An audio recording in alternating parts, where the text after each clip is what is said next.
The psychedelic revolution is here. If you want to integrate your visionary experiences into your purpose, get clear on your entrepreneurial path, and help people while you do what you love, then this podcast is for you. Welcome to The Psychedelic Entrepreneur, Medicine for These Times. I'm your host, Beth Weinstein. I'm a spiritual business coach, 3-time entrepreneur, and a lifelong student of psychedelics and sacred plant medicines. You carry your own unique medicine, and your medicine is what we need for these times. This podcast will help you to share your medicine so you can create transformation in the world. Listen in on conversations with psychedelic leaders, changemakers, and conscious entrepreneurs who are living proof that a better world is possible when you follow your heart and live in alignment with your soul. This interview you're about to hear was recorded during my Psychedelic Sacred Medicines Purpose and Business free online summit that takes place every fall. This is an encore interview, but it's one of my favorites, and I felt that it was so important to have you hear this that I figured it would be great to share here on the Psychedelic Entrepreneur podcast. Because it was recorded on a different platform, you may hear some slight audio quality issues, but nevertheless, it is a wonderful interview with one of my favorite speakers and leaders in the psychedelics industry. So enjoy. Today, I have the honor to be speaking with Paul Stamets. Hi, Paul. Thank you so much for being here. Pleasure to be here, Beth. How are you? Thanks. Great. So I'm going to read through Paul's bio in case you actually don't know who he is, and then we'll go right into the questions. So Paul Stamets, speaker, author, mycologist, medical researcher, and entrepreneur, is considered an intellectual and industry leader in fungi, habitat, medicinal use, and production. He lectures extensively to deepen the understanding and respect for the organisms that literally exist under every footstep taken on this path of life. His presentations cover a range of mushroom species and research showing how mushrooms can help the health of people and the planet. His central premise is that habitats have immune systems just like people, and mushrooms are cellular bridges between the two. Our close evolutionary relationship to fungi can be the basis for novel pairings in the microbiome that lead to greater sustainability and immune enhancement. Paul's philosophy is that microdiversity is biosecurity. He sees the ancient old-growth forests of the Pacific Northwest as a resource of value, especially in terms of fungal genome. A dedicated hiker and explorer, his passion is to preserve and protect as many ancestral strains of mushrooms as possible from these pristine woodlands. His research is considered breakthrough by thought leaders for creating a paradigm shift for helping ecosystems worldwide. Paul is the author of 6 books, and he has discovered and named numerous new species of psilocybin mushrooms.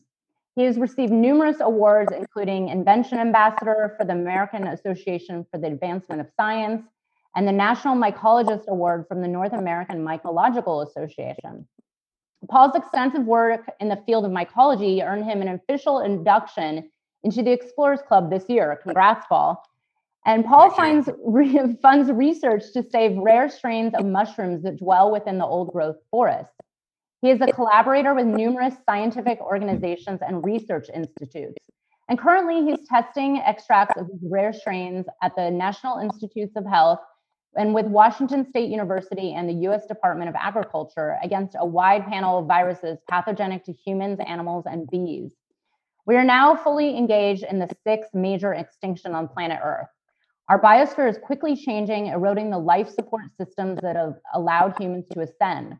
Unless we put into action policies and technologies that can cause a course correction in the very near future, species diversity will continue to plummet, with humans not only being the primary cause, but one of the victims. What can we do? Fungi, particularly mushrooms, offer some powerful practical solutions which can be put into practice now. And you can get more information at his website, paulstamets.com. It'll be in today's email. Just click it and look around. There's some amazing information there. So Paul, you are just an amazing genius when it comes to mushrooms and mycology. Can you tell the quick story of how did you find your purpose? Like what brought you to this mission. It's beyond a career. It's a mission in life. Like, what brought you to this point? Well, good question. Maybe the mushrooms or Gaia chose me, but I'm one person in a long lineage of experts to go back many thousands of years. So I have a prominent voice today, for which I'm grateful. I never expected to be in this position, but I followed my heart and my interests, and I was a profound stutterer. I still do stutter a little bit. But if you ever saw the movie The King's Speech, that was the degree or worse than my stuttering habit. And so I didn't look at people in the eyes. I looked at the ground all the time, because if I saw a nice looking lady or something and I tried to talk to her, I would embarrass myself, and it was humiliating. So I best avoided eye contact, and I would just stare at the ground. So I found fossils and mushrooms. And so I was very intrigued that mushrooms evoke such a strong reaction by many people, oftentimes a knee-jerk reaction based on ignorance, and what I saw as a form of biological prejudice. And so I began to be attracted to that which was forbidden, and the forbidden fruit of nature, clearly in my mind, seemed to be mushrooms. And so the more people told me to avoid them, the more interested I was in them. And then my brother John went to South America and Mexico and had these incredible journeys on psilocybin mushrooms. I was just 14 years old when he came back, and I was very eager and admired him enormously. He was a mentor of my life. Unfortunately, he passed a few years ago. But John went on to Yale, and my brother Bill went on to Cornell. And that's significant. And my sister went on to Ohio State. That's significant because we had a fully equipped laboratory in the basement. And my brother John was a serious chemist, and that's what got his scholarship on. And he would not let me play in the laboratory, but I could sit in the laboratory and listen to the massive radio my dad got from the USS Intrepid aircraft carrier during World War II. And so I got the main radio from the aircraft carrier used in World War II. This is now in the late 1960s. And so I could play with the radio and listen to coded messages behind the Iron Curtain. And I could be near my older brother he was doing his experiments, but he would never let me touch the chemicals because I always wanted to blow things up. And so John went off to college. My brother Bill went off to college. My sister went off to college. And then my twin brother and I had full reins of the laboratory with no supervision. And so we looked up every experiment that said, danger, do not bring near a flame. And we made many explosive little concoctions. It's amazing we didn't hurt ourselves or burn down the house. We had one very close call. But anyhow, so I was intrigued by his experiences with psilocybin mushrooms, and it was in the 1960s, the late 1960s, and as many young people have read about, there was a cultural revolution on multiple fronts. It was the environmental movement, is the anti-war movement. It was respecting racial equality. It was the emergence of the respect for gay people, and so it was at the time of Nixon where he targeted African Americans specifically, focusing on their use of marijuana. The use of marijuana in the early 1960s really came out of the jazz African American movement. That was part of their cultural thing, It really emanated out of New Orleans. Many people don't know this. Of course, there's many other epicenters. I'm not saying it's the only one. But what I'm saying is all of us then, that community, were targeted by the conservative Nixon administration as being the enemy. And so they had the war against drugs, and they put us all in the same bucket, and they attacked us in so many devious and sinister ways. So it was a huge oppression. The freedom that we enjoy today to even be able to talk about the subject is in stark contrast to where we came from. So I want we always stand on the shoulders of our ancestors and our teachers, but we have a new freedom I think there's a revolution for the freedom of consciousness that's sweeping the world right now. We're all part of this new cultural revolution, and we need to band together and do this much more intelligently, much more strategically than reactionary. We didn't know of the forces that were at play against us. They were, very well funded, very well strategized to suppress our voices.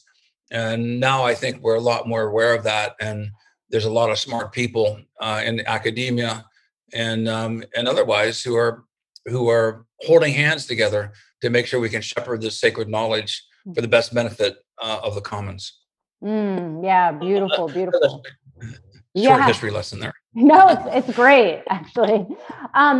So, you mentioned a revolution of consciousness, right? And doing it smart. So what are your takes on, you're in the Pacific Northwest. There's a lot of movement out on the West Coast with decriminalization of psilocybin, and there's a ballot measure coming up in Oregon right now. What do you feel that the future looks like? Like, what is this growth all about right now? Because it's all over the mainstream, it's coming into the mainstream media more. There's more discussions. Now it's almost, people would say it's like trendy, right? But what is your take on this explosive growth and where it comes into play with our society and this revolution you mentioned? Well, the foundation is science. This is the new foundation that we're building from. There's so many studies validating the benefits of psilocybin therapeutically, as you know, against PTSD, depression, anxiety, mood, and also with neurogenesis. And okay, I'm going to show three slides on the universities currently approved by the FDA or other in other countries, the similar institute regulatory bodies that have approved these studies using psilocybin for studies. So this is an astonishing number of universities that have gone through peer review, the IRB boards, institutional review boards, juried by physicians to make sure that the studies make sense, whether they're safe, whether there is a good probability of favorable outcome. And given the preponderance of evidence, look at this: Harvard, Stanford, the Department of Veteran Affairs, Penn State. There's numerous universities. So this on psilocybin and psychedelics in general. Let's see if this is, I had a problem before. Oh, good. And here are some of the institutions just involved in psilocybin research in North America. And there you have NYU. You're in the Hudson Valley, so the New York University School of Medicine, Yale University, University of California, San Francisco, Johns Hopkins, the U.S. Department of Veteran Affairs. Is interesting. So this is the foundation of science that we're standing upon. So all the critics out there, I gave a talk at Stanford Medical School, and my partner is a physician. And when they mentioned that I was going to be talking about psilocybin mushrooms, there's a few physicians that kind of snickered in the audience, going, "Oh God, here we go." And then I show these slides, and they're like deers in headlights. Many of the other physicians applauded. These few physicians sneered, and then they suddenly realized that they were way behind the times. They were uninformed or misinformed. So that's our mission, is to show those people who are not familiar with the academic research that this is highly credible. It's just not one or two institutions. I think we're up to 47 institutions worldwide. And this is in Europe, the Imperial College of London, King's College of London, Manchester, mostly in England, a few other ones as well, Helsinki and elsewhere. So this is indeed a worldwide movement. So those skeptics out there, I applaud skepticism, and I publish frequently, and those of you who've gone through peer review and published in peer review journals, I think most of us agree that some of the peer review comments are just snotty and inappropriate and insulting, but a good portion of them are quite good, and it makes you think, and it makes you sharpen your argument. So These institutions now, as a group, as a chorus of commonality of purpose, interest, and now results that show that psilocybin mushrooms and psilocybin therapy can have enormous societal benefit. So, show, if I can, I'm going to show with permission 2 short little videos. Okay. Ooh, yeah. Okay, this is for the Theracell movement. I'm on a remote island in British Columbia. I've been here in basically quarantine. I have my bubble is 4 people. And many of us, I so miss hugging people, even strangers, that come up and just get hugged. But I'm in 6 months now in quarantine.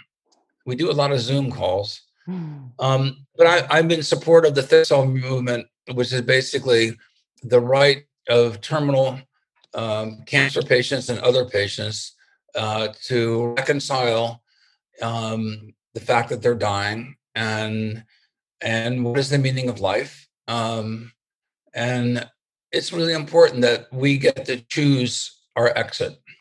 When you're dying, you shouldn't have to be living in fear of being thrown in jail. We have 5 days to live or a week. I mean, that's ridiculous, right? What prosecutor wants to go down in history as a person throwing a terminal cancer patient in jail because they want to experiment with psilocybin? I would advise those listening in that position, it's not a good career move. But anyhow, this woman speaks from the heart. And I think it's very important that you see this, because her words and her life story is beyond anything that I could even come to describe.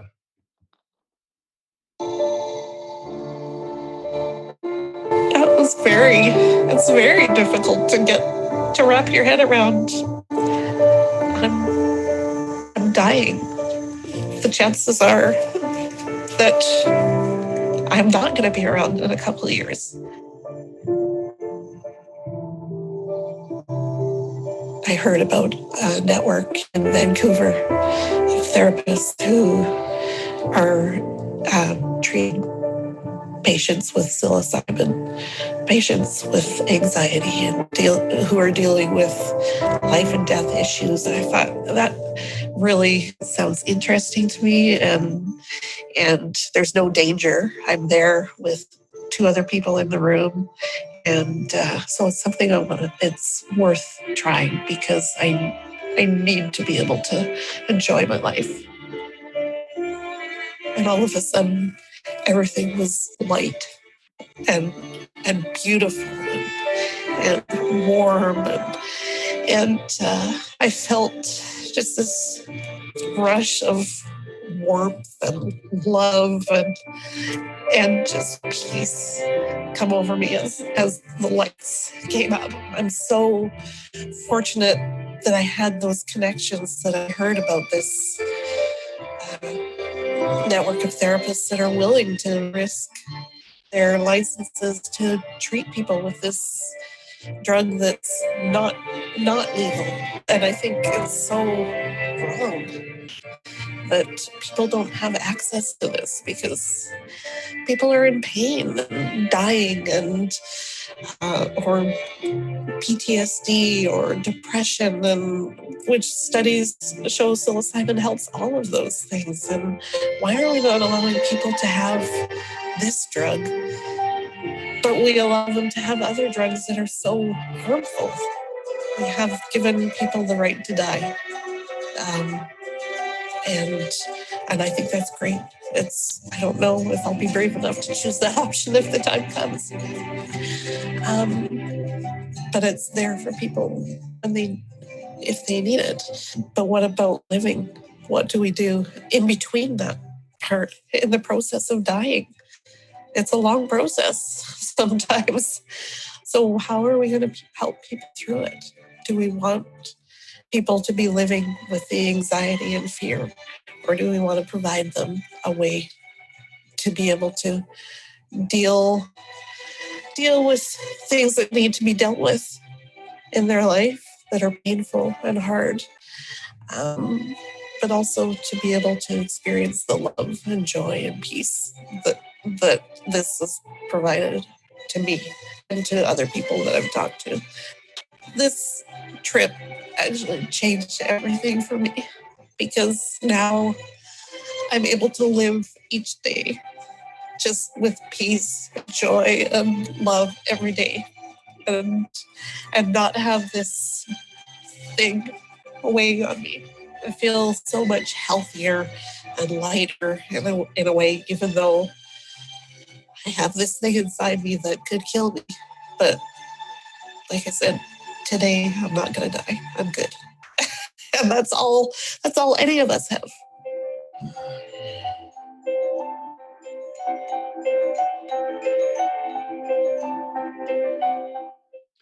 So the TheraStil movement is a therapeutic use of psilocybin for end of life.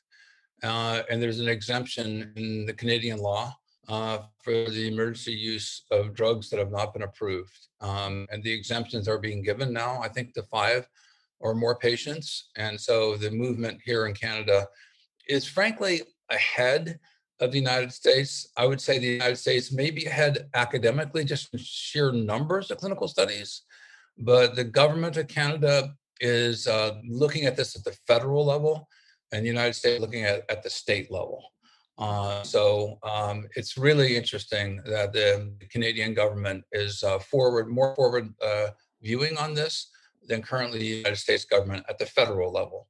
But I have one other video and then I'm gonna blast on through this, but I really want to show you something that's super important, that's cutting edge research that we are just beginning to unveil. But here's another short video, and it features yours truly. There's 2 things certain in life. We are born and we die. Where do we come from? Where are we going? With a psilocybin mushroom experience, you suddenly know that you're part of a giant oneness. And it gives you context and consolation about your own mortality. So I think it's critically important that at the end of your life, you have a right to these substances. Who dares say that you do not? When these have been used for thousands, probably tens of thousands, maybe millions of years, and laws have been created to ostracize people to use them only in the past 50 years. I mean, it's not only academically naive, it's immoral. And I think that everyone has a right to how they're going to leave this life. So I'm going to skip through a whole bunch of slides just for the sake of time. But I do want to show you some of the research that we've been doing that is quite profound. And we all are going to suffer from neurodegeneration with age, dementia, neuropathies, oftentimes Alzheimer's. And many of us, unfortunately, know of elders who their encyclopedic knowledge has now been lost. And how many Einsteins a day are we lose to dementia and Alzheimer's? It's a tragedy of life when you have these elders with so much experience and so much knowledge and wisdom to convey, but they literally become speechless. They're not able to articulate and pass on the knowledge. So a mushroom called lion's mane is has a long history of use. And lion's mane mushroom has 3 clinical studies showing that it enhances not only just neurogenesis, but in the clinical studies helps to offset the decline towards dementia. I'm saying that very carefully. There are some Alzheimer's studies clinically ongoing currently with lion's mane. I'm privy to the results, but I'm restricted by professional confidentiality to describe them. But the studies that have been published show increased cognitive function, a slowing and the decrease of dementia. And it is a smart mushroom. The lion's mane mushroom is widely available. But I want to show you some of the results that we have had with lion's mane mycelium. And this is really an important chart to look at very carefully. We use a company called Neurofit that does preclinical research for Alzheimer's drugs, for anti-Alzheimer's drugs in France. We've done this, I think, 6 times now. So this is not a one-off experiment. And we have the control of the number of neurites. And these are pluripotent stem cells that are grown in vitro. It's a standard test. And using brain-derived nerve growth factors. And these are derived from the endoplasmic reticulum, which is basically young neurons that are extracted, and the BDNF of these brain nerve growth factors stimulate neurons into proliferation. So you have the control, you have the BDNF, which increases neurogenesis here by this definition by about 15%. And then we have the lion's mane mycelium that then we introduced, and it increased neurological proliferation by about 8%. But interestingly, the fruit body actually slowed neurogenesis below baseline. This is a real important thing that people know. I believe the mycelium is the immune system of the mushroom. And even though mushrooms are very dense in protein, there's lots of research on beta glucans, and traditional Chinese medicine is based basically on fruit body or mushroom extracts. The emerging scientific studies now are showing that the mycelium, which has to navigate through an ecosystem for days, months, years, separated by one cell wall, on the other side of which are these pathogens. Mushrooms are laminated mycelium, hundreds or thousands of laminates thick, and the mycelium is just a thread, and yet it's able to prevent pathogens. So it upregulates immune genes, defensive genes, antibacterial compounds. And so the compounds that are in lion's mane mycelium, called aranacines, were first discovered by a doctor named Kawagishi. He first published this in the early 1990s. He was looking for antibacterial agents because of this ability of lion's mane mycelium to resist bacteria. And he stumbled into these compounds that cause nerve growth. And so these nerve growth compounds are named after the mushroom Hericium aranaceus, called aranacines. So we have good results. Interesting that fruit body extracts, people take note. You probably don't want to take a fruit body extract if you're concerned about cognitive function. Okay, this is kind of a bombshell, but we have seen this. Other researchers reported the same thing. In contrast, the other side of that coin, so to speak, is the benefits from the mycelium.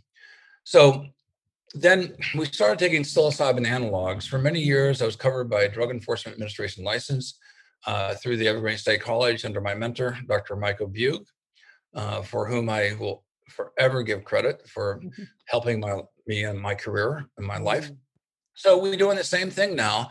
Now the BDNF has increased neurogenesis even more, 42%. There's a control. There's a lion's mane mycelium, and it increases to 11%. Well, before it was 8%.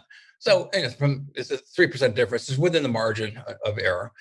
And then we have 3 psilocybin analogs that are present in the mushrooms, which are legal analogs: baeocystin, norbaeocystin, and norpsilocin. And we were quite surprised and delighted that they also increase neurogenesis. One of them, 29%. That's a significant rise over the baselines. So we started wondering, well, wait a second, what if we stack these? And so we took one of these analogs and the psilocybin mycelium, and again, now this time it's 114, 115%. It's still within that range. So these are reproducible results. And then we have this interesting little analog that only increased 7% over baseline. So you add those two together, and you'd think the cumulative additive effect, if they were acting different receptors or compounding, you'd expect 22% increase. We found 36%. Oh. So it shows synergism, the entourage effect. This is something we're really excited about, stacking lion's mane with psilocybin mushrooms, which contain all these analogs. The pure psilocybin that's being used in the majority or all of the clinical studies that I know of right now is just one molecule. But we haven't evolved to respond to one molecule. I mean, we do have receptors. Penicillin is a great antibiotic. So the magic bullet single molecule approach has definitely proven its efficacy. But when we're talking about immune systems or brain neurogenesis, it's not just a single molecule response that will necessarily get you over the goal line, which is for all of us to become wiser as we become older. Okay, that's the take home here is we want to preserve and culture Einsteins. I think these are Einstein molecules. I think they increase intelligence. And so we started, and so now we have been doing work with Rudy Tanzi at Harvard Medical School, and he has found that lion's mane and another mushroom we're working with has very, very potent anti-inflammatory effects. So this is important because Rudy is an Alzheimer's researcher, and neuroinflammation that's associated can be seen with Alzheimer's patients. Erodes the myelin sheath, causes neuropathies, dying back of neurons. This causes collateral damage because necrotic tissue challenges the immune system. It's just a slippery slope, unfortunately, into neurodegeneration. So we're working with Harvard Medical School as well. I have a lot more to say about this. But again, out of professional courtesy to my fellow researchers, we have multiple research papers that we're planning to publish. So folks, brace for impact. Stamets is coming on the scene in a huge way, which is going to take people by surprise. I mean, it's in a sense, keeping my powder dry, so to speak, so I can enter into this in a huge way. But I have to do it methodically and with the intentions true to the spirit of the mushrooms. I feel like I shepherd something far more valuable than myself. So we have a, that's a marijuana. This is the famous Stamets stack. This is the Stamets stack I've been hearing about for years. Yeah, so I came up with a stack of using psilocybin mushrooms, which includes those other analogs, with lion's mane, mycelium, and vitamin B3. Now, we already know the reason for the psilocybin analogs in lion's mane, but vitamin B3 is interesting because I wanted to create a microdosing formula that could not be abused, so it could be over the counter. And any of you who've taken more than 50 or 100 milligrams of niacin, you've experienced a niacin flush. Yeah. Anybody who doesn't know this, go out and get some vitamin B3, take 200 milligrams of niacin. Don't call me in the morning. And half an hour later, you'll start itching. You'll flush red, beet red. It's really irritable. You want to take off all your clothes. The clothes make you itch. But you're exciting the endpoints of the nerves. So the idea for me was if typically many neuropathies occur when there's a deadening of the fingertips and the toes.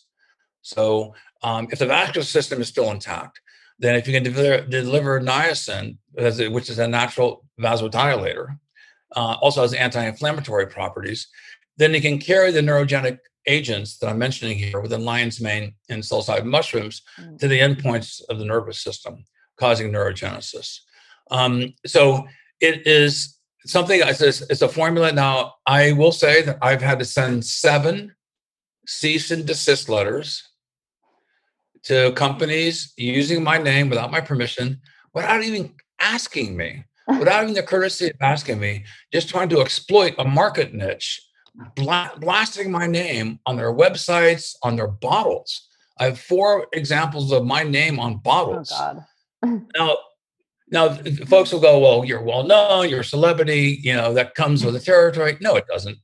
Anybody like somebody, if you wrote a book, somebody put their name on your book and they started selling it, right? Cool. You are an artist. You painted something, someone then erased your name and put their name on your painting and something. Okay, folks, it doesn't matter what level this is. It's just moral, and it's wrong. So thankfully, they've taken them down. Was it plagiarism is the worst form of flattery? Yeah. Whatever. So, but there's a Fadiman protocol. My dear friend Jim Fadiman, he does 3 days off, or 1 day on, 2 days off, 1 day on. So he's got every three days you do it. I'm looking at it differently. I'm 4 days to 5 days, 4 days on, then 2 days off. And the idea being, And this is the big difference between a macrodose and a microdose. Macrodoses can you give the hero's journey, very good for PTSD, obviously, the revelations of life, end of life, etc. But the macrodoses, you have the added responsibility of set and setting, safety. Many people don't want to be outside, without having medical support. They want to be in a protected hospital-like environment. Well, that means tens of thousands of dollars. So my idea is the microdosing allows for the unanimity of use. It democratizes the use of psilocybin. It's subsensorium, which means it literally means below the threshold of you sensing anything. So you don't need to have the medical support teams, et cetera. And then because your neurons, as you saw from research, where you're growing these over time. How many cell divisions do you have with your nerves in a 6-hour window? Well, obviously not too many compared to over several weeks. And so the idea is to rebuild, and neuroregeneration over time, stopping it so the receptors get washed. So your endogenous ability to reconstruct and rebuild neurons can still be in place. And then you re-stimulate it. Now, this is totally speculative. This is a best guess, a hypothesis that we need to prove. But let's not get lost in the weeds here, because there are some very interesting examples of this. And this is what I want to bring you to. We have an app that full disclosure, I'm a super minority owner in this. I contributed money to help them develop the app. It's by Quantified Citizens for phones. It's at microdose.me. It's a free app. And this is about 30 seconds of the app working. It's anonymized. It's gone through peer review. And you sign up. And it's a daily thing about microdosing, what you're microdosing with, how much you're taking. And then as a series of tests, it's asking if you stacked it with lion's mane, with niacin, chocolate, which is wonderful. And then you have a memory test of watching the flowers, then you have to retype it. And then you have a cumulative score building. You also have hearing test. You have also a test for your sight. And has numerous other sort of challenges. So lots of different possibilities. Now, I announced this on the Joe Rogan show, and we got tens of thousands and thousands of subscribers. And so to define what a microdose is subsensorium. And with psilocybin, this is about 1/10 of a gram.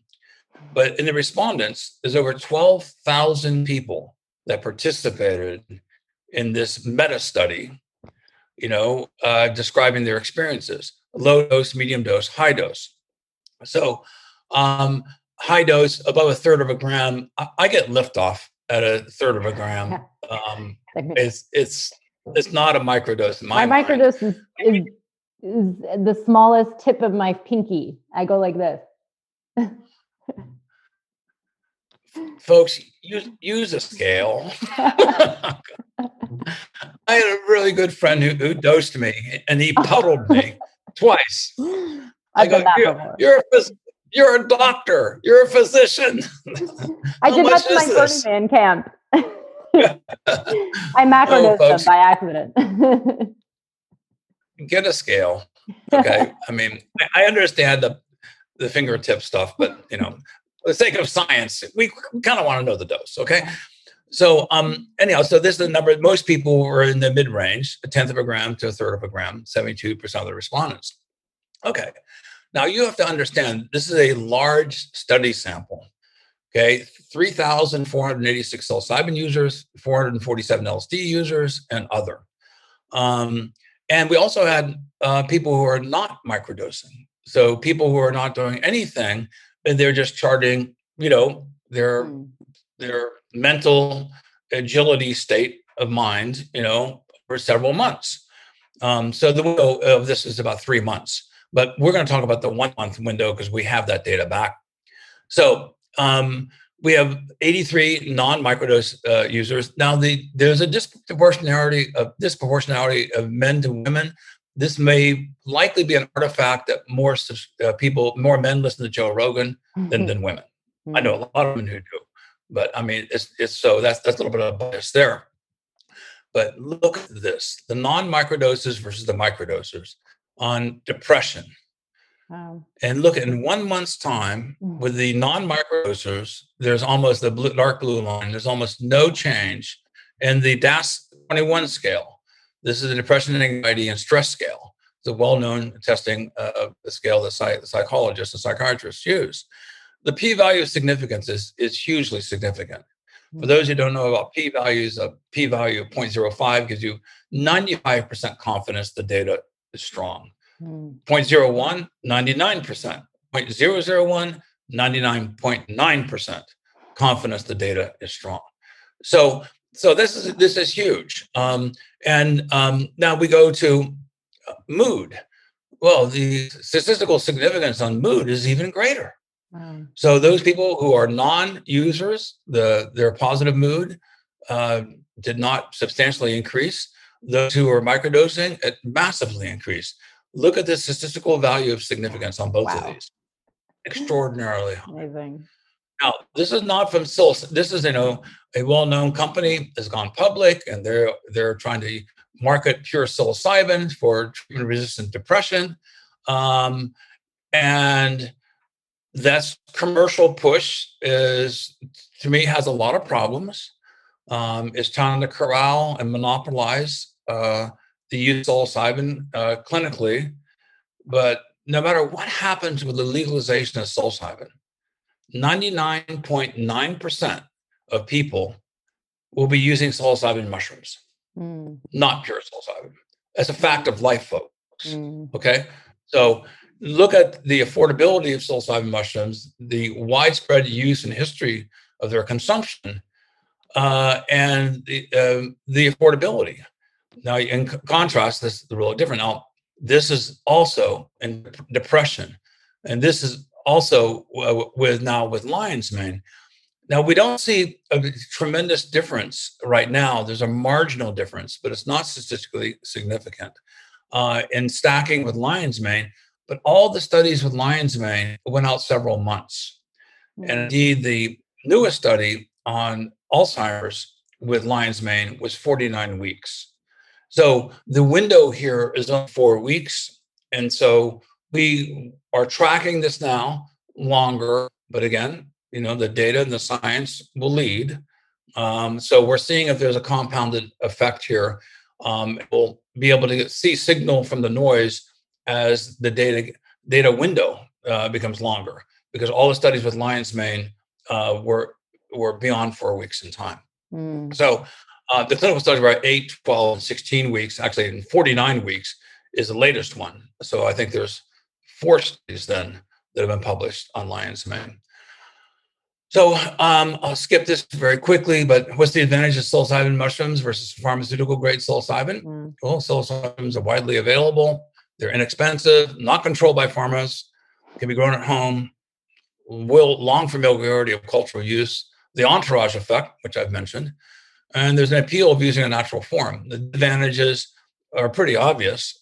They're not available. They're controlled by pharma. And the funding of the investors are motivated by money. They can say, we want to do this for the public interest, but their primary interest is to making money, all right?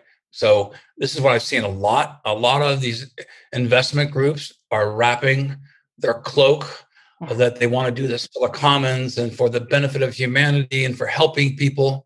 Well, you decloak them and they're purely driven by profit.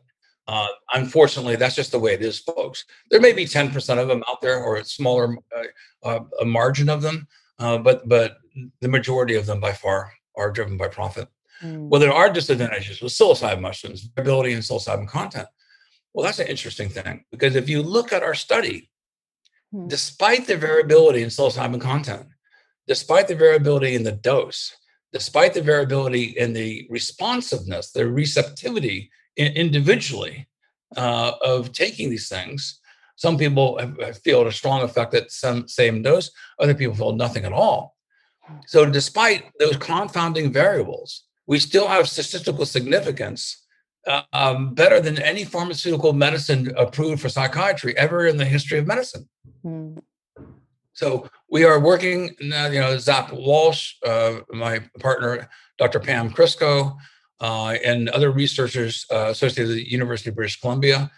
We have a paper that we're writing for this, but this is earth-shattering, I think, the psilocybin movement, showing that you do not need a pure pharmaceutical, and you use the subsensorium and getting statistical significance that would make any medical clinical study,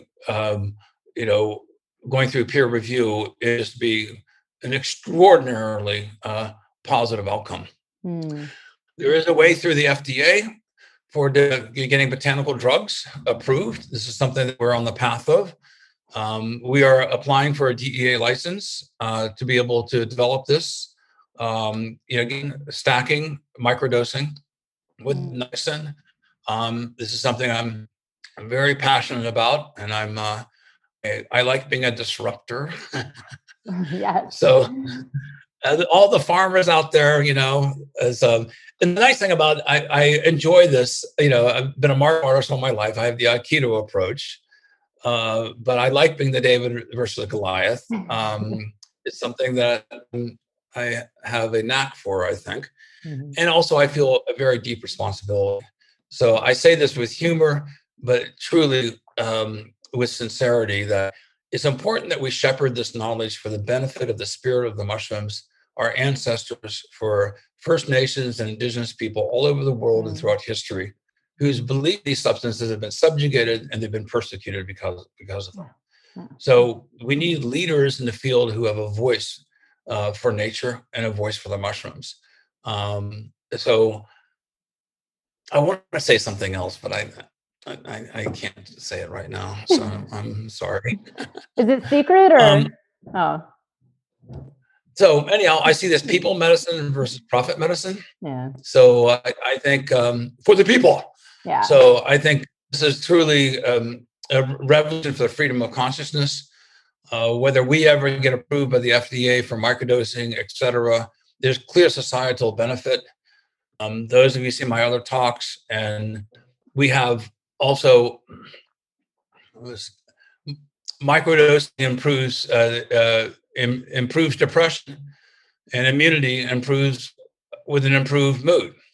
So there's many studies that show that if you are happier, your immune system is stronger. If you are depressed, your immune system also is depressed.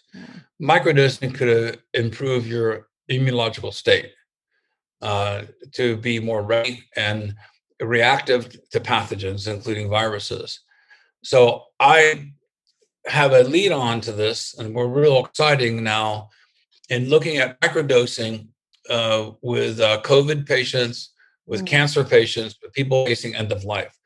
Our data set is large enough now, getting larger and larger. We can add more analytical tools and try to disambiguate, because we get 100 or more patients in each data set. And we can then begin to make justification that could microdosing improve immunity, that could make conventional drugs better. Now, I'm not going to say that microdosing is a cure for cancer or anything like that. I'm not even close to that.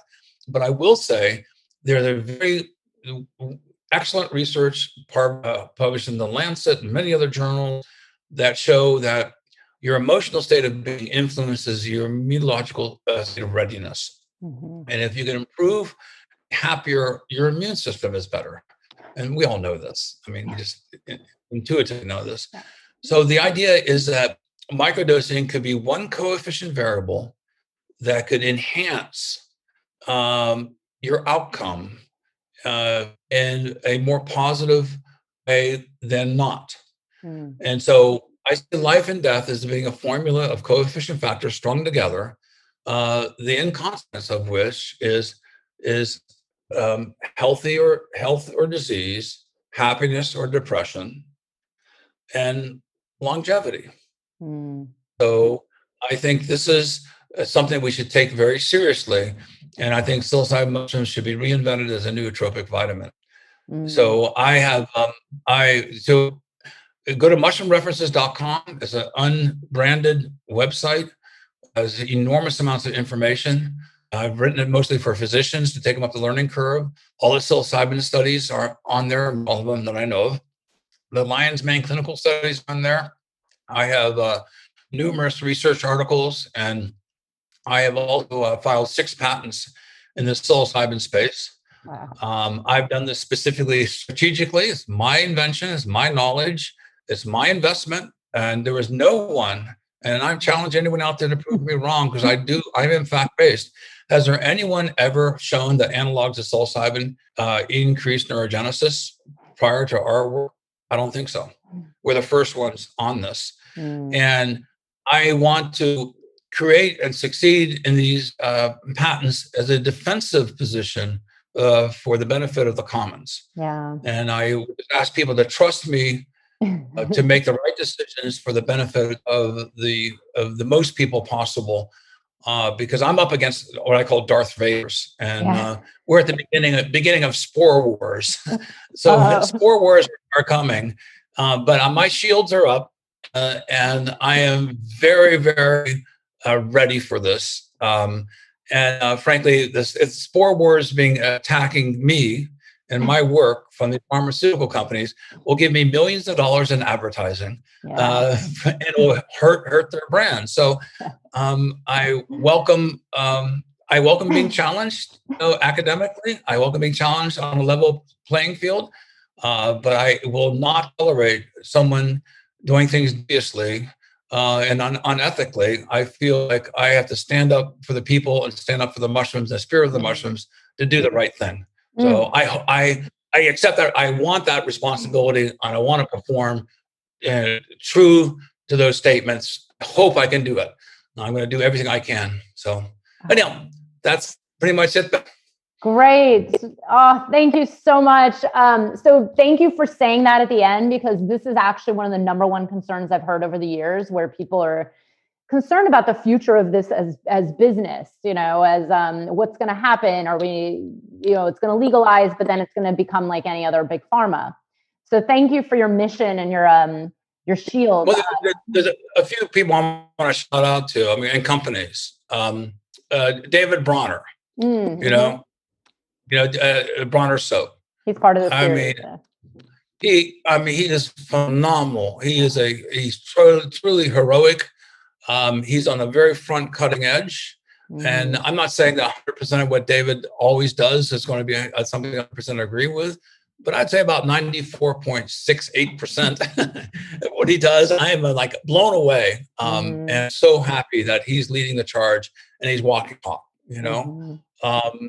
Other companies like Patagonia, it's very, very powerful in their social missions.